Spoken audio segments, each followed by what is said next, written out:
Hello বন্ধুরা, welcome to চাকরি সমাধান। আজকের ভিডিওতে আমরা আমাদের জিকে যে রিভিশন সিরিজ চলছে সেই সিরিজের ডাব্লিউবিসিএস মেন্সের জন্য এবং ডাব্লিউবিপিএসসি মিসলেনিয়াসের জন্য আমরা প্রত্যেকদিন যেরকম 25টা করে কোশ্চেন্স দেখি, আজকে আমরা 25টা কোশ্চেন্স দেখবো এমসিকিউ ফরম্যাটে। প্রত্যেকটা কোশ্চেন্স আমাদের মেন্স কিংবা প্রিলিমস সব এক্সামের জন্য কভার করা আছে। এখানে সব লেভেলের কোশ্চেন্স আছে, ইজি টু হার্ড সব লেভেলের কোশ্চেন্স আছে। ঠিক আছে, পুরো ভিডিওটা ভালো করে দেখবে এবং আউট অফ 25 তোমরা অ্যাটেম্প্ট করার চেষ্টা করবে এবং কতগুলো আনসার তুমি পাচ্ছ ঠিক সেটা কমেন্ট করে জানাবে। এই সিরিজের 8টা ভিডিও অলরেডি চ্যানেলে আপলোড করা আছে। যদি আগে না দেখে থাকো, আগে দেখে নাও এবং প্লে লিস্টে যাও, তখন তুমি এই 8টা ভিডিওই পেয়ে যাবে। ঠিক আছে, এই 8টা ভিডিওতে প্রত্যেকটা ভিডিওতে আমরা এরকম করে 25টা করে কোশ্চেন্স কভার করেছি এবং আমরা যা ইম্পর্টেন্ট ফ্যাক্টস রিলেটেড সবই কভার করছি সাথে। ঠিক আছে, শুধু কোশ্চেন্স না, কোশ্চেনের সঙ্গে অ্যান্সার না, আমরা সঙ্গে ইম্পর্টেন্ট ফ্যাক্টটাও কভার করবো। সো পুরো ভিডিওটা খুব ভালো করে দেখবে। চলো স্টার্ট করা যাক। ভিডিওটা শুরু করার আগে ভিডিওটা লাইক করে দিও এবং চ্যানেলটাকে সাবস্ক্রাইব করে দিও। দেখো, ফার্স্ট কোয়েশ্চেন কি বলছে, ভারতের সংবিধানে আইন দ্বারা প্রতিষ্ঠিত পদ্ধতি মানে প্রসিডিওর এস্টাবলিশড বাই ল ধারণাটি কোন দেশ থেকে নেওয়া হয়েছে? The concept of procedure established by law in the Indian constitution is borrowed from which country? Option A আছে গ্রেট ব্রিটেন, অপশান বি আছে মার্কিন যুক্তরাষ্ট্র বা ইউএসএ, অপশান সি আছে জাপান এবং অপশান ডি আছে জার্মানি। তো প্রত্যেকটা কোয়েশ্চেন এরকম রিড আউট করে দেওয়ার পর, মানে পড়ে দেওয়ার পর আমি 5 সেকেন্ড মতো টাইম দেবো, তোমরা নিজেরা আনসার করার চেষ্টা করবে, তারপর আমি আনসারটা বলে দেবো এবং ভিডিওর শেষে আউট অফ 25 তুমি কতগুলো আনসার ঠিক হচ্ছে সেটা কমেন্ট করে জানাবে। এবং কোনো সাবজেক্টের ওপর যদি তোমার ডিটেলস ভিডিও চাই সেটা কমেন্ট করে দিও, আমরা বানিয়ে দেবো। অলরেডি আমরা ইকোনমিক্স, জিওগ্রাফি এবং অ্যারিথমেটিকের সমস্ত chapter basic to advance cover করছি। চ্যানেলে প্লেলিস্ট অ্যাভেলেবেল আছে, তোমরা গিয়ে দেখতে পারো। ঠিক আছে, দেখো এই প্রশ্নের রাইট উত্তর হবে অপশান সি জাপান। জাপান থেকে আমরা প্রসিডিওর এস্টাবলিশড বাই ল বা আইন দ্বারা প্রতিষ্ঠিত পদ্ধতির কনসেপ্টটি ধার করেছি। ঠিক আছে, এর মানে হচ্ছে সংসদ যে আইন তৈরি করে সেই আইন অনুসারে যদি কোনো ব্যক্তির জীবন বা ব্যক্তিগত স্বাধীনতা সীমিত করা হয়, তবে আদালত শুধুমাত্র দেখবে আইনটি যথাযথভাবে প্রয়োগ হয়েছে কিনা। আইনের ন্যায্যতা আদালত বিচার করবে না। ঠিক আছে, মানে সংসদ যে আইন তৈরি করবে, মানে যে ল তৈরি করবে, সেই আইনটা যখন ব্যক্তির জীবন এবং ব্যক্তিগত স্বাধীনতাকে সীমিত করে দেবে, সেটা আইনটা যথাযথভাবে প্রয়োগ হচ্ছে কিনা সেটাই শুধু আদালত বিচার করবে। আইনটা যথাযথভাবে প্রয়োগ হচ্ছে কিনা, আইনের যে সত্যতা সেটা আদালত বিচার করবে না। ঠিক আছে, একেই বলা হয় আইন দ্বারা প্রতিষ্ঠিত পদ্ধতি, মানে প্রসিডিওর এস্টাবলিশড বাই ল। কোথা থেকে নেওয়া হয়েছে বললাম? জাপান থেকে। ঠিক আছে, এবার দেখো আরও কয়েকটা জিনিস মনে রাখতে হবে। এই যদি বলে এটা কোন আর্টিকেলের আন্ডারে পড়ে, এটা পড়ে হচ্ছে আর্টিকেল নাম্বার 21-এর আন্ডারে। ঠিক আছে, আর্টিকেল নাম্বার 21 কী নাম? আর্টিকেল নাম্বার 21-এর নাম হচ্ছে জীবন ও ব্যক্তিগত স্বাধীনতার অধিকার। জীবন ও ব্যক্তিগত স্বাধীনতার অধিকার, এটা মনে রাখতে হবে। ঠিক আছে, procedure established by law Japan থেকে নেওয়া আছে। যদি বলে due process of law, due process of law এই কনসেপ্টটা কোথা থেকে নেওয়া হয়েছে, তখন আনসার হয়ে যাবে তোমাদের ইউএসএ। ইউএসএ থেকে আমরা ডিউ প্রসেস অফ ল এর কনসেপ্ট নিয়েছি। ঠিক আছে, এতটা মনে রাখতে হবে। এবং এই কেসে আর্টিকেল নাম্বার 21-এর সঙ্গে আরেকটা জিনিস মনে রাখবে, মেনকা গান্ধী কেস। মেনকা গান্ধী কেসে আর্টিকেল নাম্বার 21-কে রিফ্রেম করা হয়েছিল। মেনকা গান্ধী কেস, এইটুকু শুধু মনে রাখবে, মেনকা গান্ধী কেস অফ 1978, এটা শুধু মনে রাখবে। ঠিক আছে, এতে কী হয়েছিল, এতে তোমার আর্টিকেল নাম্বার 21-এর পরিধি অনেক বিস্তৃত করা হয়েছিল। নেক্সট কোয়েশ্চেন দেখো, এরমভাবে প্রত্যেকটা কোয়েশ্চেন আমি ডিটেলসে কভার করব, তো পুরো ভিডিওটা খুব মনোযোগ সহকারে শেষ পর্যন্ত দেখবে। দেখো নেক্সট কোয়েশ্চেন বলছে, মুঘল সম্রাট ঔরঙ্গজেব কাকে শাহ-ই-বেখবর বলে সম্বোধন করতেন? Which Mughal empire was addressed as শাহ-ই-বেখবর বাই ঔরঙ্গজেব? অপশান আছে, এ আছে প্রথম বাহাদুর শাহ, বি আছে জাহানদার শাহ, সি আছে ফারুকশিয়ার এবং ডি আছে মোহাম্মদ শাহ। তো এর রাইট অ্যান্সার হবে অপশন ডি, মোহাম্মদ শাহ মুঘল সাম্রাজ্যের একজন দুর্বল সম্রাট ছিল, সেই জন্য ঔরঙ্গজেব তাকে শাহ-ই-বেখবর বলে সম্বোধন করতেন। ঠিক আছে, এবং রাজদরবারে তার বিলাসিতা, সঙ্গীত এবং নৃত্যে অতিরিক্ত আগ্রহ থাকার জন্য সে প্রশাসনের প্রতি উদাসীন ছিল। ঠিক আছে, উদাসীন সম্রাট বা অজ্ঞ সম্রাটও বলা হয়। এনাকে কি বলা হয়? অগ্র সম্রাটও বলা হয়। উত্তর হবে মোহাম্মদ শাহ, এতটা ইম্পর্টেন্ট। 1739 থেকে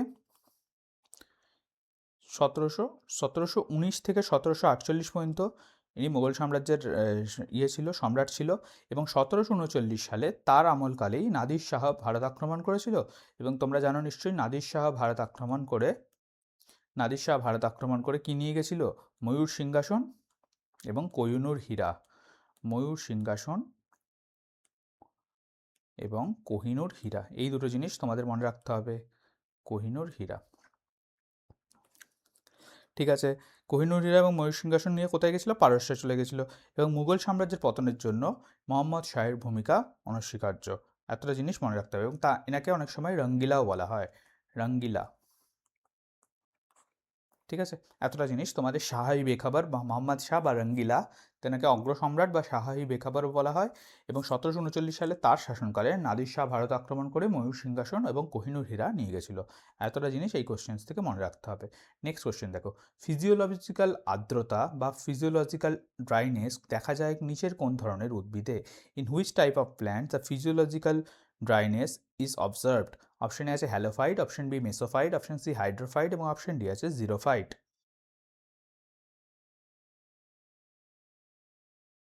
তো এই প্রশ্নের রাইট উত্তর হবে অপশন এ, হ্যালোফাইট, ঠিক আছে। ফিজিওলজিক্যাল আর্দ্রতা বা ফিজিওলজিক্যাল ড্রাইনেস বলতে বোঝা হচ্ছে এমন একটা পরিস্থিতি যেখানে জল উপস্থিত আছে কিন্তু উদ্ভিদ তা শোষণ করতে পারে না। জল আছে কিন্তু উদ্ভিদ সেটা শোষণ করতে পারে না, সেই অবস্থাটাকে কি বলে? ফিজিওলজিক্যাল ড্রাইনেস বা ফিজিওলজিক্যাল আর্দ্রতা, ঠিক আছে। হ্যালোফাইড উদ্ভিদ লবণাক্ত মাটিতে জন্মায়। হ্যালোফাইড উদ্ভিদ কোথায় জন্মায়? লবণাক্ত মাটিতে।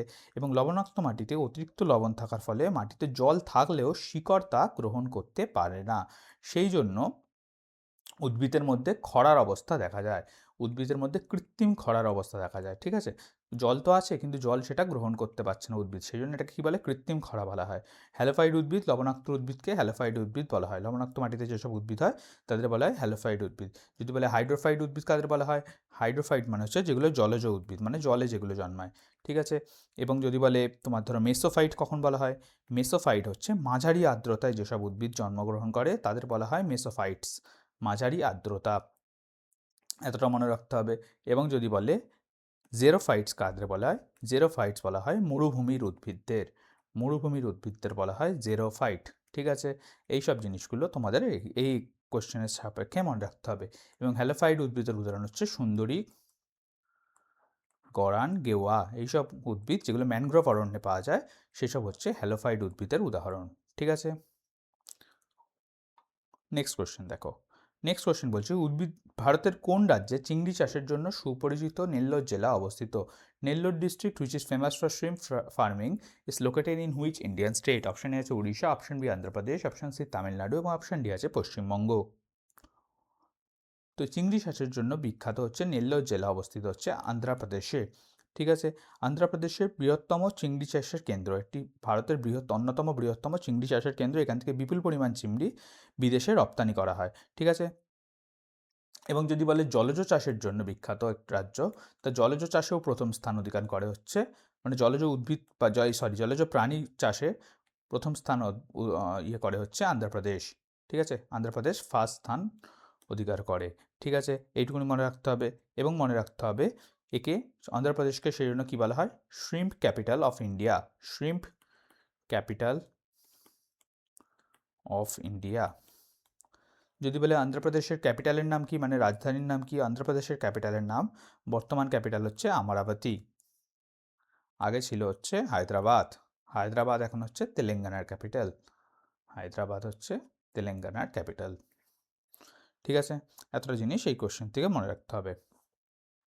নেক্সট কোশ্চেন দেখো, আইনস্টাইনের সাধারণ আপেক্ষিকতাবাদ মানে জেনারেল থিওরি অফ রিলেটিভিটি তত্ত্বে স্থান কালের বক্রতা মানে কার্ভেচার অফ স্পেস টাইম কী দ্বারা প্রভাবিত হয়? In Einstein's general theory of relativity what influences the curvature of space time? অপশানে আছে শুধুমাত্র আলো, অপশান বি ভর ও শক্তি, অপশান সি আছে শুধুমাত্র সময় এবং অপশান ডি আছে তড়িৎ ক্ষেত্র।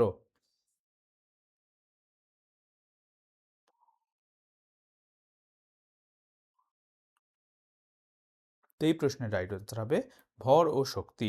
আইনস্টাইনের সাধারণ আপেক্ষিকবাদ মানে যেটা আইনস্টাইন কত সালে দিয়েছিল? 1915 সালে, এতটা মনে রাখবে, ঠিক আছে। এখানে কি হয়? ভর ও শক্তি স্থান কালের মধ্যে বক্রতার সৃষ্টি করে, সেই বক্রপথেই গ্রহ নক্ষত্র এবং আলো চলাচল করে। আমরা যাকে কি বলি? আমরা সেটাকে বলি হচ্ছে মাধ্যাকর্ষণ শক্তি। এখান থেকে আমরা মাধ্যাকর্ষণ শক্তিরও ডেফিনেশন পাই। ঠিক আছে, মাধ্যাকর্ষণ শক্তির ডেফিনেশন পাই, তা আসলে হচ্ছে স্পেস টাইমের বক্রতার ফল। ঠিক আছে, এবং গুরুত্বপূর্ণ যদি বলে ভর ও শক্তি রূপান্তরযোগ্য হয়, তার হচ্ছে তার সমীকরণ কি, E equals to mc square. এটা তোমরা জানো নিশ্চয়ই। এবং এই জেনারেল থিওরি অফ রিলেটিভিটি থেকেই আমরা ব্ল্যাক হোলের কনসেপ্ট পাই। ব্ল্যাক হোলের concept general theory of relativity থেকেই পাই। ঠিক আছে, ব্ল্যাক হোলের কনসেপ্ট এতটা মনে রাখবে। ঠিক আছে, নেক্সট কোশ্চেন দেখো। নেক্সট কোশ্চেন বলছে, কোশ্চেন নাম্বার 6, ভারতের প্রথম নিউক্লিয়ার টেস্ট অপারেশনটি কী নামে পরিচিত ছিল? What was the name of the India's first nuclear test operation? Option A আছে অপারেশন শক্তি, অপশন বি আছে অপারেশন বিজয়, অপশন সি আছে স্মাইলিং বুদ্ধ এবং অপশন ডি আছে অপারেশন শক্তি 2। তো এই প্রশ্নের রাইট আনসার জন্য আরেকটা দেখে নাও। ভারতে 18ই মে 1974-এ, এক সেকেন্ড, 18ই মে 1974-এ রাজস্থানের পোখরানে প্রথম সফল পারমাণবিক পরীক্ষা হয়েছিল। এর নাম দেওয়া হয়েছিল অপশন সি স্মাইলিং বুদ্ধ। তো প্রথম পারমাণবিক পরীক্ষা বা নিউক্লিয়ার টেস্ট অপারেশনের নাম ছিল হচ্ছে স্মাইলিং বুদ্ধ। কবে হয়েছিল? 18ই মে 1974। কোথায় হয়েছিল? রাজস্থানের পোখরানে। ঠিক আছে, কেন স্মাইলিং বুদ্ধ দেওয়া হয়েছিল? কারণ এই দিনটি বুদ্ধ পূর্ণিমা ছিল। বুদ্ধ পূর্ণিমা ছিল বলে একে স্মাইলিং বুদ্ধ বলা হয়েছিল। ঠিক আছে, এবং পোখরানে আরেকটা টেস্ট হয়েছিল যেটাকে বলা হয় পোখরান আরেকবার টেস্ট হয়েছিল 1978-এ, নিউক্লিয়ার টেস্ট, যার নাম হচ্ছে অপারেশন শক্তি। অপারেশন শক্তি 1978-এ হয়েছিল, কিন্তু যদি প্রথম বলে 1974-এ, তখন আনসার হবে স্মাইলিং বুদ্ধ। ঠিক আছে, এবং পোখরান 2 এর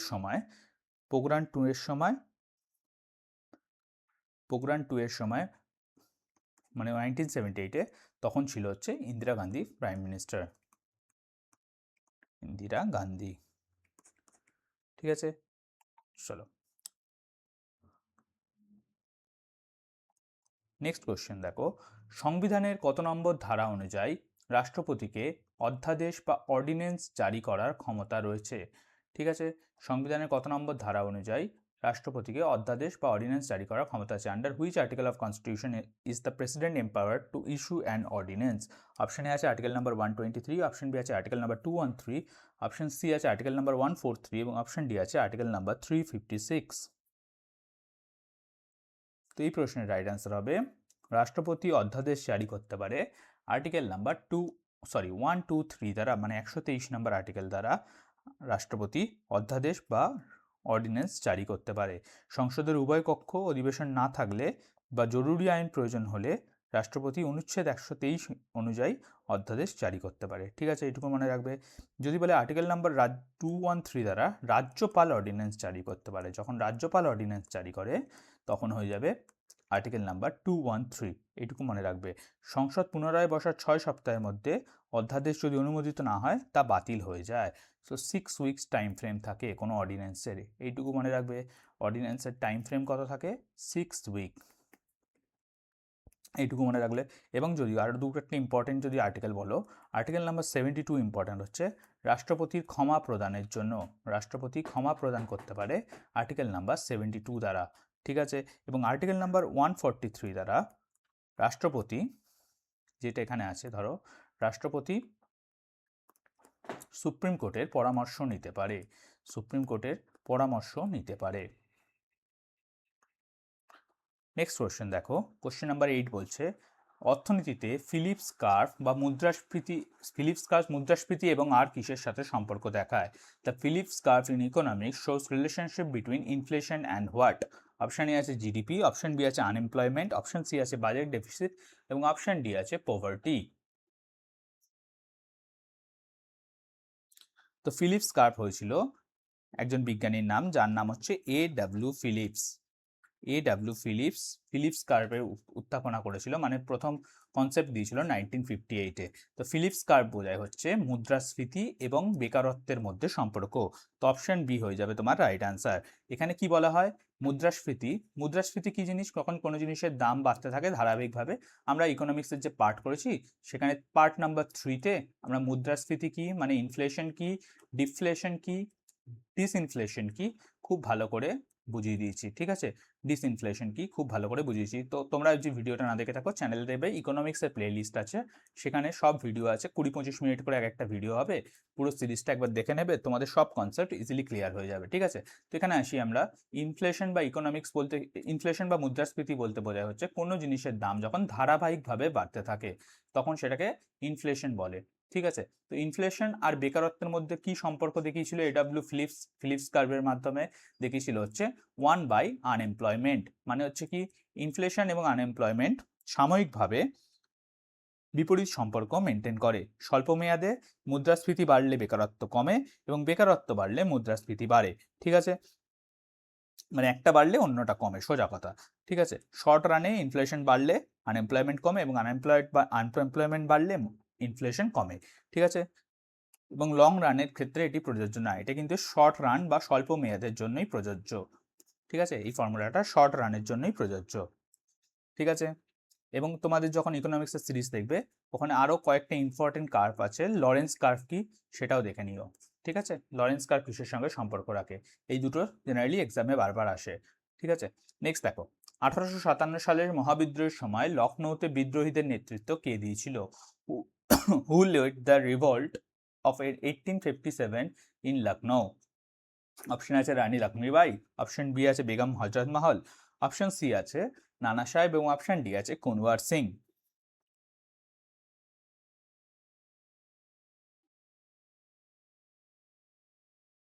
তো এই প্রশ্নের রাইট আনসার হবে বেগম হজরত মহল। বেগম হজরত মহল কে ছিল? নবাব, অযোধ্যার নবাব ওয়াজিদ আলী শাহের পত্নী, ওয়াজিদ আলী শাহের পত্নী, ঠিক আছে। তিনি 1857 সালের সময় মহাবিদ্রোহতে লখনৌতে বিদ্রোহীদের নেতৃত্ব দিয়েছিল, ঠিক আছে। এবং যখন ওয়াজিদ আলী শাহের মৃত্যু হয়, তার পুত্র বীরজিশ কদরকে শাসক ঘোষণা করে তিনি তাদের মানে বিদ্রোহীদের নেতৃত্ব দেন, এইটুকুনি ইম্পর্টেন্ট। এবার আর কয়েকটা জায়গার সঙ্গে কয়েকজনের নাম বিখ্যাত, সেটা দেখে রাখো। কানপুরের সঙ্গে বিখ্যাত হচ্ছে নানা সাহেবের নাম, কানপুরের সঙ্গে বিখ্যাত হচ্ছে নানা সাহেবের নাম। ঝাঁসির সাথে বিখ্যাত হচ্ছে রানী লক্ষ্মীবাইয়ের নাম, ঝাঁসির সাথে বিখ্যাত রানী লক্ষ্মীবাইয়ের নাম। যদি বলে দিল্লিতে কার নাম বিখ্যাত, দিল্লিতে মহাবিদ্রোহীতে নেতৃত্ব দিয়েছিল হচ্ছে বাহাদুর শাহ সেকেন্ড, বাহাদুর শাহ সেকেন্ড, ঠিক আছে, বাহাদুর শাহ সেকেন্ড।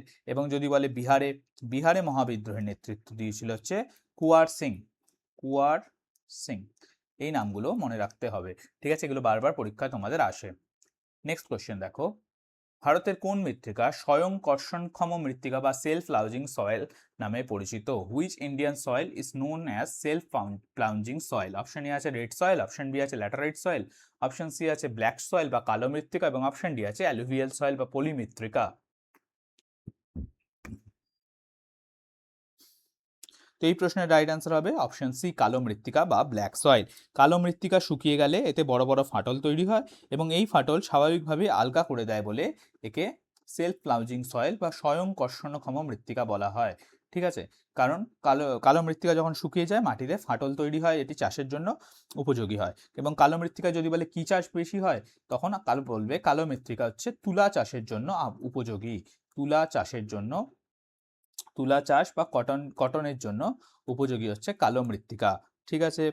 কালো মৃত্তিকার আরেক নাম হচ্ছে regur soil, regur soil, REGUR, regur soil, বা একে আরেক নামও বলা হয় ব্ল্যাক কটন, ব্ল্যাক কটন। এটি জেনারেলি দেখতে পাওয়া যায় কালো মৃত্তিকার ডেকান ট্র্যাপ বা দাক্ষিণাত্যের মালভূমিতে, ডেকান ট্র্যাপ বা দাক্ষিণাত্যের মালভূমিতে। এতটা মনে রাখবে। যদি বলে তুলা ছাড়া আর কি উৎপাদিত হয়, আখ, সয়াবিন এবং চীনা বাদামও উৎপাদিত হয়, ঠিক আছে, চীনা বাদাম, এতটা মনে রাখতে হবে। এবং কোথায় কোথায় পাওয়া যায় দাক্ষিণাত্য মালভূমির ভেতর? মহারাষ্ট্র, মধ্যপ্রদেশ, গুজরাট, কর্ণাটকা, তেলেঙ্গানা, এইসব জায়গায় পাওয়া যায়। যদি বলে পলিমৃত্তিকা কোথায় কোথায় পাওয়া যায়? গঙ্গা ব্রহ্মপুত্র সমভূমিতে পলিমৃত্তিকা পাওয়া যায়। এবং ল্যাটেরাইট সয়েল যদি বলে কি কি চাষের জন্য বিখ্যাত, তখন উত্তর হবে চা, কফি, কাজু বাদাম, চা, কফি, কাজু বাদাম উৎপাদনের জন্য ল্যাটেরাইট মৃত্তিকা বিখ্যাত। রেড সয়েলে কি থাকে? রেড সয়েলে থাকে হচ্ছে লৌহ অক্সাইড, লৌহ অক্সাইড থাকে বলে এই সয়েলের কালার রেড হয় এবং একে বলা হয় লাল মৃত্তিকা বা রেড সয়েল, ঠিক আছে। চলো নেক্সট কোশ্চেন দেখি। তোমাদের যদি ভিডিওটা ভালো লেগে থাকে লাইক করে দিও, চ্যানেলটাকে অবশ্যই সাবস্ক্রাইব করে দিও। কোন উপজাতীয় বিদ্রোহ উলগুলান বা বিরাট কোলাহল নামে পরিচিত? Which tribal revolt is known as Ulgulan or great tumult? ঠিক আছে, অপশন এ আছে সাঁওতাল বিদ্রোহ, অপশন বি আছে কোল বিদ্রোহ, অপশন সি মুন্ডা বিদ্রোহ এবং অপশন ডি আছে খাসি বিদ্রোহ। তো এই প্রশ্নের রাইট অ্যান্সার হবে সাঁওতাল বিদ্রোহ। সরি, এই প্রশ্নের রাইট অ্যান্সার হচ্ছে তোমার উলগুলান বলা হয় হচ্ছে, সরি, মুন্ডা বিদ্রোহকে উলগুলান বলা হয়। কোথায় হয়েছিল? ঝাড়খণ্ডে হয়েছিল। কত সালে যদি বলে? 1899 বা 1900 সালের দিকে হয়েছিল। ঠিক আছে, এই উলগুলান শব্দেরই অর্থ হচ্ছে বিরাট কোলাহল বা মহাকোলাহল। মহাকোলাহল,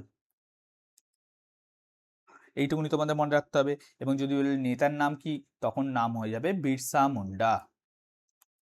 বিরসা মুন্ডা হচ্ছে এই আন্দোলনের অন্যতম নেতা ছিল। অঞ্চল যদি বলে কোথায় হয়েছিল ঝাড়খণ্ডে, তখন উত্তর হবে ছোট নাগপুর মালভূমি অঞ্চলে। ছোট নাগপুর মালভূমি অঞ্চলে মুন্ডা বিদ্রোহ উলগুলার নামে পরিচিত হয়েছিল। ঠিক আছে, এবং স্লোগান যদি বলে, স্লোগান ছিল হচ্ছে আবুয়া রাজ।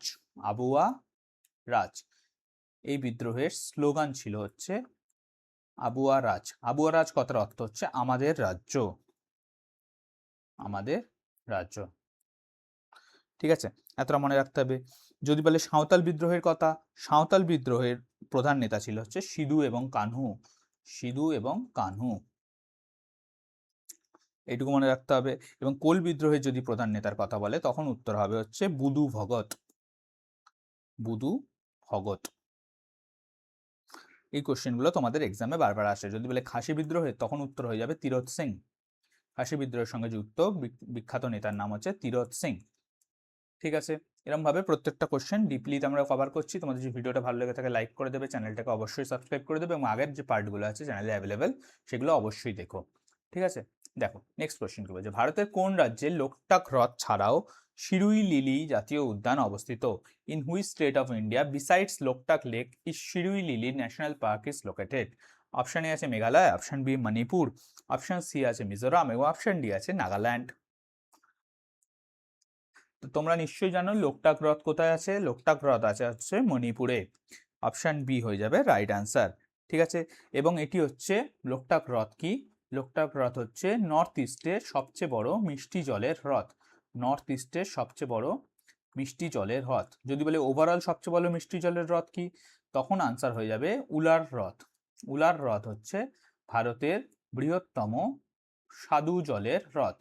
এইটুকু মনে রাখতে হবে। যদি বলে লবণাক্ত জলের হ্রদ কি, বৃহত্তম বৃহত্তম লবণাক্ত জলের হ্রদের নাম হচ্ছে চিল্কা। চিল্কা কোথায়? চিল্কা অবস্থিত হচ্ছে উড়িষ্যাতে এবং তোমার উলার হ্রদ অবস্থিত হচ্ছে জম্মু অ্যান্ড কাশ্মীরে। এতটা জানলে। এবং লোকটাকে ফিরে আসি চল। লোকটাক কোথায় অবস্থিত বললাম? মণিপুরে। এবং শিরুই লিলিও মণিপুরেই অবস্থিত। মণিপুরে আরেকটি বিখ্যাত লেক আছে যার নাম হচ্ছে কেইবুল লামজাও। কেইবুল লামজাও। কেইবুল লামজাও হচ্ছে ভারতের একমাত্র ভাসমান, এটা খুব ইম্পর্টেন্ট ফ্যাক্ট, এটা অনেকবার এক্সামে এসছে। ঠিক আছে, একমাত্র ভাসমান জাতীয় উদ্যান, মানে India's only floating national park. ঠিক আছে, India's only floating national park হচ্ছে কেইবুল লামজাও। কেইবুল লামজাও যে বিখ্যাত প্রাণী দেখতে পাওয়া যায় তাকে বলা হয় সাংগাই ডিয়ার। সাংগাই ডিয়ার বা সাংগাই হরিণ, বা এটা হচ্ছে মণিপুরের রাজ্য প্রাণী, মণিপুরের স্টেট অ্যানিমেল। সাংগাই ডিয়ার বা ডান্সিং ডিয়ারও বলা হয় একে। ঠিক আছে, এই কোশ্চেন থেকে তোমরা কত কিছু কভার করলে, ডান্সিং ডিয়ারও বলা হয়। নেক্সট কোশ্চেন দেখো। ভারতের সংসদের পাবলিক অ্যাকাউন্টস কমিটি এর সদস্য সংখ্যা কত? What is the total number of members in public account committee of in the Indian parliament? Option A আছে 15টা, অপশন বি 22টা, অপশন সি আছে 30টা এবং অপশন ডি আছে 35টা। তো পাবলিক অ্যাকাউন্টস কমিটির কাজ কি? পাবলিক অ্যাকাউন্টস কমিটি যদি কাজ বলে, পাবলিক অ্যাকাউন্টস কমিটির কাজ হচ্ছে সিএজি মানে controller and auditor general of ইন্ডিয়ার রিপোর্ট পরীক্ষা করা এবং সরকারি ব্যয় যে ঠিকভাবে হচ্ছে কিনা সেটা খতিয়ে দেখা। এটাই হচ্ছে পাবলিক অ্যাকাউন্টস কমিটির কাজ। ঠিক আছে, এবার যদি বলে পাবলিক অ্যাকাউন্টস কমিটির মেম্বার কত, অ্যান্সার হবে 22। 22 এর ভেতর লোকসভা থেকে আসে 15 জন এবং রাজ্যসভা থেকে আসে 7 জন। 7 জন রাজ্যসভা থেকে 7 জন। সাধারণত বিরোধী দলনেতা পাবলিক অ্যাকাউন্টস কমিটির হেড হয়। বিরোধী যে দলনেতা হয় তাকেই পাবলিক অ্যাকাউন্টস কমিটির হেড বানানো হয়। এতটা বুঝতে পারলে? এবং পাবলিক অ্যাকাউন্টস কমিটির মেয়াদ হচ্ছে, মানে টার্ম হচ্ছে 1 বছর। 1 বছর হচ্ছে পাবলিক অ্যাকাউন্টস কমিটির টার্ম। এতটা মনে রাখতে হবে। যদি পাবলিক অ্যাকাউন্টস কমিটির সভাপতি কে হয়, যদি বলে সভাপতি কে হবে, সভাপতি হয় হচ্ছে লোকসভার স্পিকার নিজে। লোকসভার স্পিকার পাবলিক অ্যাকাউন্ট কমিটির সভাপতি হয়। এবং প্রচলিত রীতি অনুযায়ী সভাপতি বিরোধী দলের সদস্য হন। এতটা বললাম, ঠিক আছে। এবং এস্টিমেটস কমিটি যদি বলে, এস্টিমেটস কমিটির সদস্য হচ্ছে 30 জন হয়। এস্টিমেট যে কমিটি তৈরি হয় লোকসভার এবং রাজ্যসভার মেম্বারদের নিয়ে, তাদের সদস্য সংখ্যা হয় 30 জন। যদি বলে committee of public undertakings, committee of public undertaking, তার সংখ্যা হয়, সদস্য সংখ্যা হয় 22 জন। এতটা তোমাদের মনে রাখতে হবে। নেক্সট কোশ্চেন দেখো। নেক্সট কোশ্চেন বলছে পারমাণবিক আকার বা অ্যাটমিক সাইজ মাপার জন্য কোন একক ব্যবহৃত হয়? Which unit is use to measure atomic size? Option A আছে micron, option B nanometre, option C angstrom এবং অপশন ডি আছে ফার্মি। তো পারমাণবিক আকার বা অ্যাটমিক সাইজ মাপার জন্য ইউজ করা হয় অপশন সি অ্যাংস্ট্রম। অ্যাংস্ট্রমের যদি চিহ্ন বলে, এর মাথায় এরকম একটা গোল আঁকা হয়, একে অ্যাংস্ট্রম বলে। পরমাণুর ব্যাস অত্যন্ত ক্ষুদ্র হওয়ায় তা সাধারণত অ্যাংস্ট্রম এককে প্রকাশ করা হয়। যদি বলে 1 অ্যাংস্ট্রম ইকুয়ালস টু কত? 1 অ্যাংস্ট্রম ইকুয়ালস টু 10⁻⁻10 মিটার। মানে হচ্ছে এক লিখে, ওপরে এক লিখে, নিচে যদি তুমি একের পরে 10খানা শূন্য লেখো, যতগুলো হবে সেটাই হচ্ছে 10⁻⁻10 মিটার। এতটা বুঝতে পারলে? এবং যদি বলে নিউক্লিয়ার রেডিয়াস মাপার একক কি, তখন আনসার হবে ফার্নি। নিউক্লিয়ার রেডিয়াস মাপার একক হচ্ছে ফার্নি। এতটা মনে রাখবে। Nuclear radius 1 fermi equals to generally হয় 10⁻⁻15, 10⁻⁻15 মিটার। এতটা মনে রাখতে হবে, ঠিক আছে। নেক্সট কোশ্চেন চলো। কোন সংবিধান সংশোধনীর মাধ্যমে পঞ্চায়েতি রাজ ব্যবস্থাকে সাংবিধানিক মর্যাদা নিশ্চিত করা হয়? Which constitutional amendment act granted constitutional status two Panchayati Raj system? Option A আছে 71st, অপশন বি আছে 72nd, অপশন সি আছে 73rd এবং অপশন ডি আছে 74th।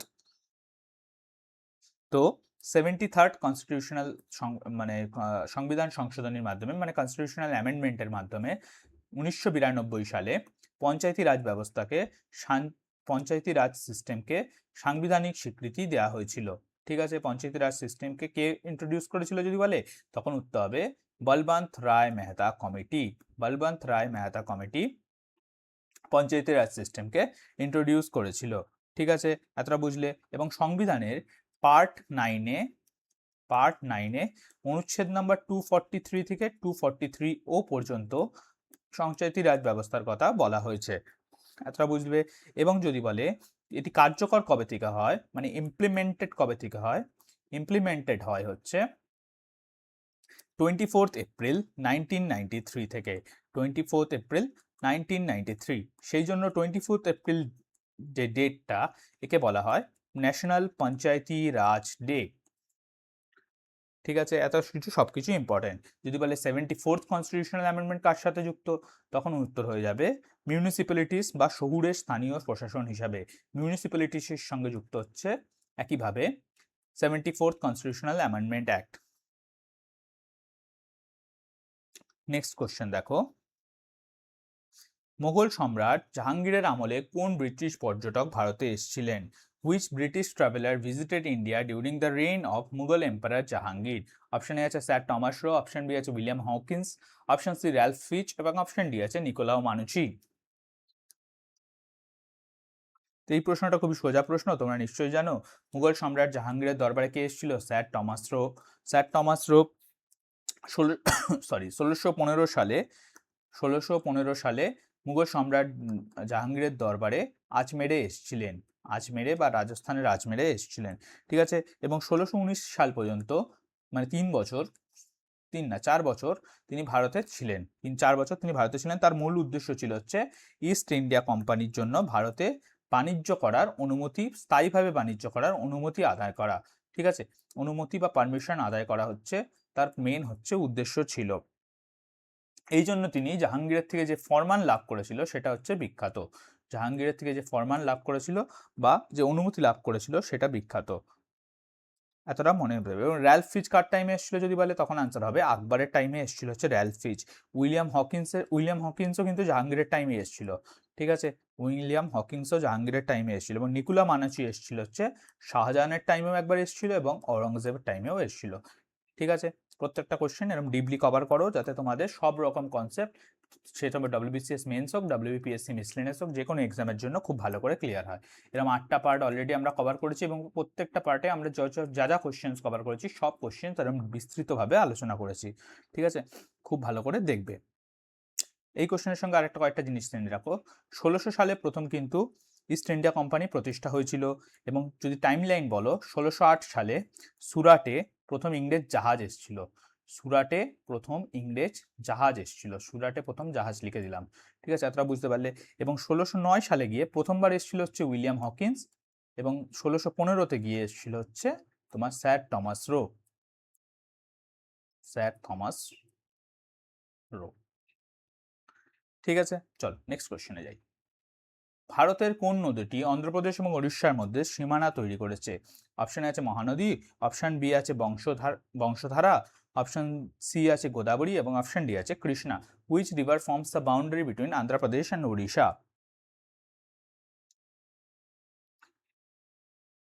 তো এই প্রশ্নের রাইট আনসার হবে হচ্ছে অপশান বি বংশধারা।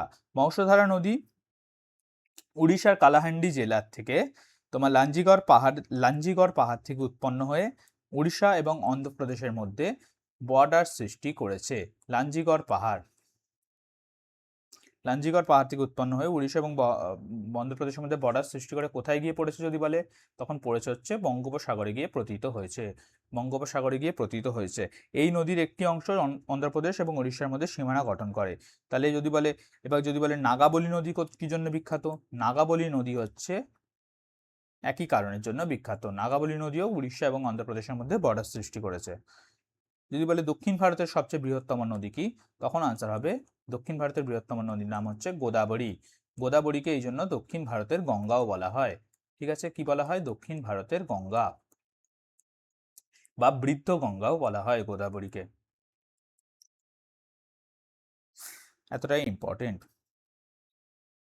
নেক্সট কোশ্চেন দেখো, সংসদের উভয় কক্ষের যৌথ অধিবেশন বা জয়েন্ট সিটিং ডাকার ক্ষমতা কার কাছে আছে? অপশন এ আছে লোকসভা স্পিকার, অপশন বি আছে রাষ্ট্রপতি, অপশন সি আছে প্রধানমন্ত্রী এবং অপশন ডি আছে রাজ্যসভার চেয়ারম্যান। তো জয়েন্ট সিটিং ডাকার ক্ষমতা কার কাছে আছে? এর রাইট আনসার হবে অপশন বি রাষ্ট্রপতি। সংবিধানের 108 নাম্বার আর্টিকেল নাম্বার 108 অনুযায়ী কোনো রকম যদি ডেডলক সৃষ্টি হয়, মানে অচলাবস্থার সৃষ্টি হয়, তাহলে জয়েন্ট সিটিং বা যৌথ অধিবেশন মানে লোকসভা প্লাস রাজ্যসভার যৌথ অধিবেশন ডাকার ক্ষমতা রাষ্ট্রপতির আছে, ঠিক আছে। এবং এই অধিবেশনে সভাপতিত্ব কে করে যদি বলে, সভাপতিত্ব করে হচ্ছে তোমার লোকসভা স্পিকার, রাজ্যসভা স্পিকার না, লোকসভা স্পিকার কিন্তু এই জয়েন্ট সেশনে সভাপতিত্ব করে, ঠিক আছে।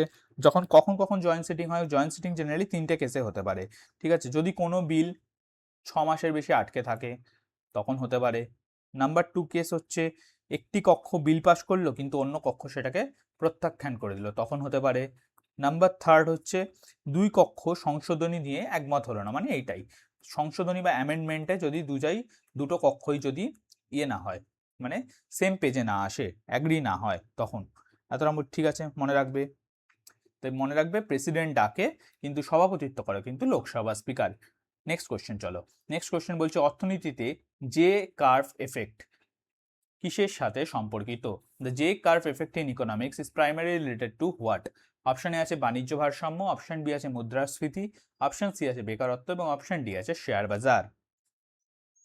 তো জে কার্ভ যুক্ত হচ্ছে বাণিজ্য ভারসাম্যের সাথে, মানে ব্যালেন্স অফ ট্রেড, ঠিক আছে। যখন কোনো দেশের মুদ্রার অবমূল্যায়ন হয়, মানে হচ্ছে কারেন্সির ডিভ্যালুয়েশন হয়, অবমূল্যায়ন মানে কি বলে, ডিভ্যালুয়েশন অফ কারেন্সি হয়, তখন প্রথমে আমদানির খরচ বেড়ে যায় এবং বাণিজ্যের ঘাটতি হয়।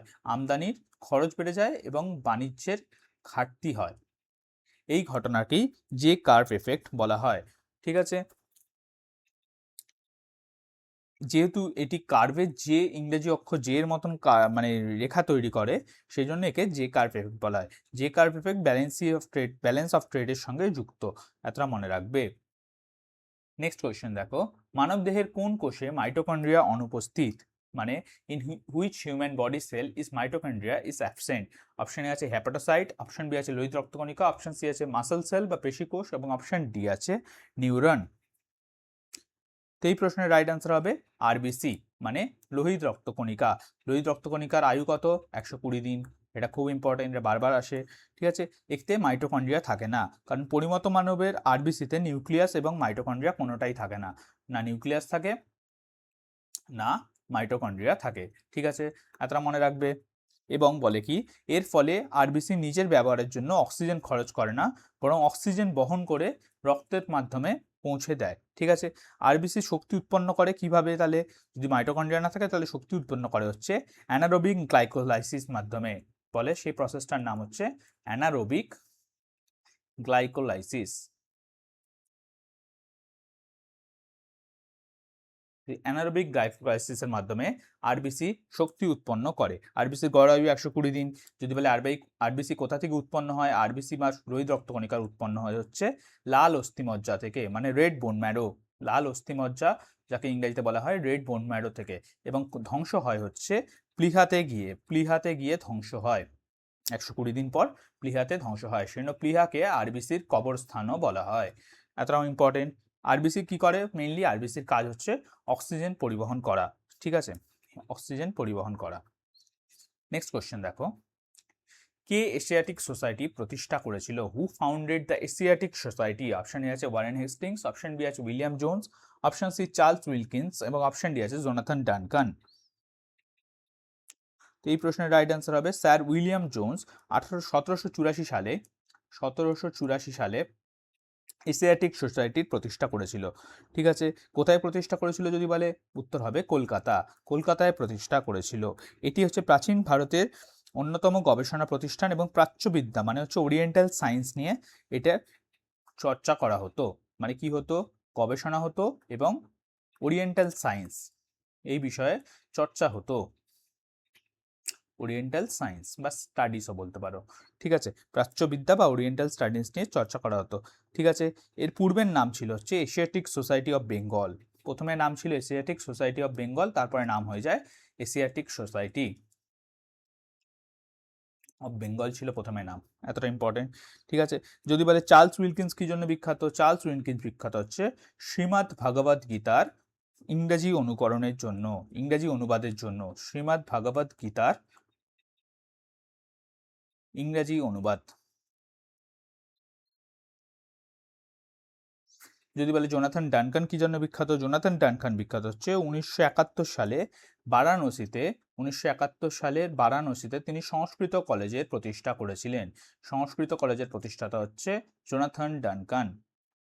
এবং যদি বলে ওয়ারেন হেস্টিংস কি জন্য বিখ্যাত?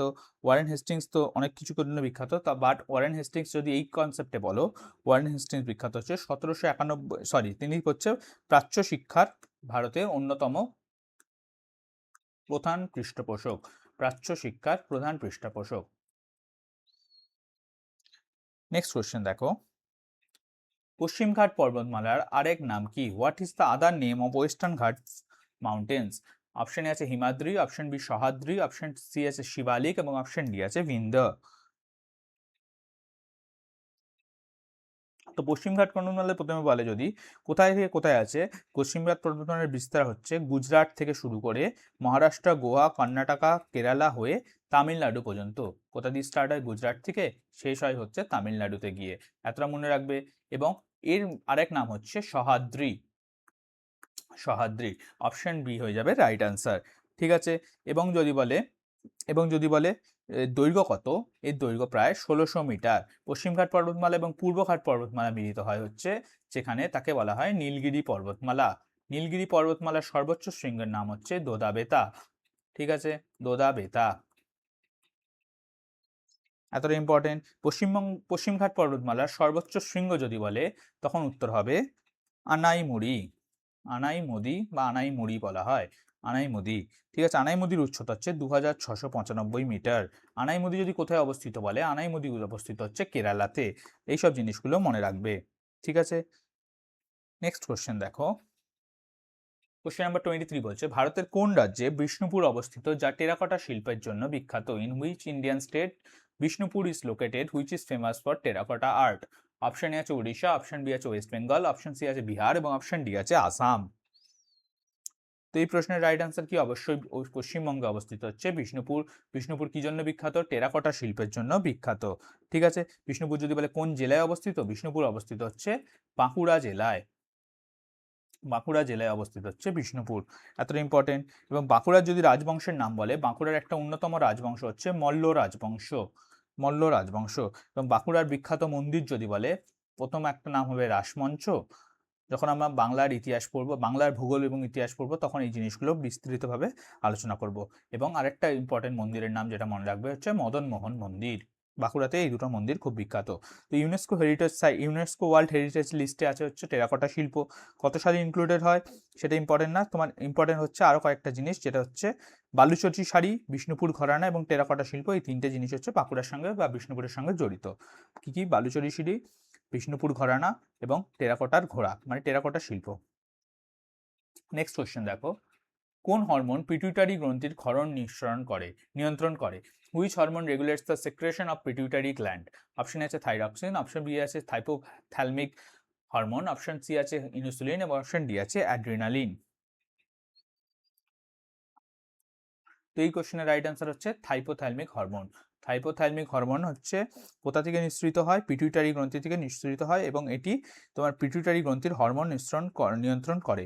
তাই হাইপোথ্যালামাসকে কি বলা হয়? মাস্টার কন্ট্রোলার, বা পিটুইটারি গ্রন্থিকে মাস্টার গ্ল্যান্ড বলা হয়। একে কি বলা হয়? Master controller. এবং পিটুইটারি গ্রন্থিকে কি বলা হয়? Master gland.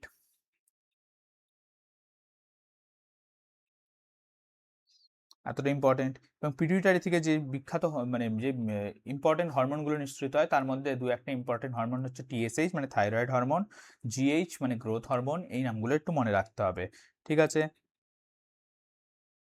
নেক্সট কোশ্চেন চলো। লাস্ট কোশ্চেন আজকে লাস্ট কোশ্চেন বলছে, ম্যানিলা শহরটি কোন আন্তর্জাতিক সংস্থার সদর দপ্তর? Manila city is headquarter of which international organisation? Option আছে বিশ্ব ব্যাংক, অপশন বি আছে Asian development bank, option C আছে আইএমএফ এবং অপশন ডি আছে ইউনিসেফ। তো ম্যানিলা শহরটি হচ্ছে এডিবি বা এশিয়ান ডেভেলপমেন্ট ব্যাংকের হেডকোয়ার্টার। ম্যানিলা কোথায় অবস্থিত যদি বলে, ম্যানিলা অবস্থিত হচ্ছে ফিলিপাইন্সে। কোথায় অবস্থিত? ফিলিপাইন্স। ফিলিপাইন্সের ম্যানিলা হচ্ছে এডিবি বা এশিয়ান ডেভেলপমেন্ট ব্যাংকের সদর দপ্তর। এডিবি তৈরি হয়েছিল 1966 সালে। ঠিক আছে, এতটা মনে রাখতে হবে। এর মূল লক্ষ্য হচ্ছে, মানে এডিবির মূল লক্ষ্য হচ্ছে এশিয়া এবং প্রশান্ত মহাসাগরীয় অঞ্চলের দেশগুলোর অর্থনৈতিক উন্নয়ন এবং দারিদ্র্য দূরীকরণে আর্থিক সহায়তা প্রদান করা। ভারত হচ্ছে এডিবির অন্যতম প্রতিষ্ঠা সদস্য, মানে প্রতিষ্ঠা থেকেই ভারত এডিবির সদস্য। এতটা ইম্পর্টেন্ট মনে রাখতে হবে। যদি বলে ওয়ার্ল্ড ব্যাংকের হেডকোয়ার্টার কোথায়, ওয়ার্ল্ড ব্যাংকের হেডকোয়ার্টার অবস্থিত হচ্ছে ওয়াশিংটন ডিসিতে। ঠিক আছে, এবং ওয়াশিংটন ডিসিতে আইএমএফেরও হেডকোয়ার্টার অবস্থিত এবং ইউনিসেফের হেডকোয়ার্টার অবস্থিত হচ্ছে নিউ ইয়র্কে। ঠিক আছে, তো ভিডিওটা যদি ভালো লেগে থাকে লাইক করে দিও। এই ছিল আজকে আমাদের 25টা কোশ্চেন্স, এবং পরের পার্টে আবার আমরা 25টা কোশ্চেন্স কভার করবো এরকমভাবেই। তো এই পার্টগুলো তোমরা দেখতে থেকো এবং ভিডিওটাকে লাইক করে দেবে, চ্যানেলটাকে অবশ্যই সাবস্ক্রাইব করে দিও। দেখা হবে পরের ভিডিওতে।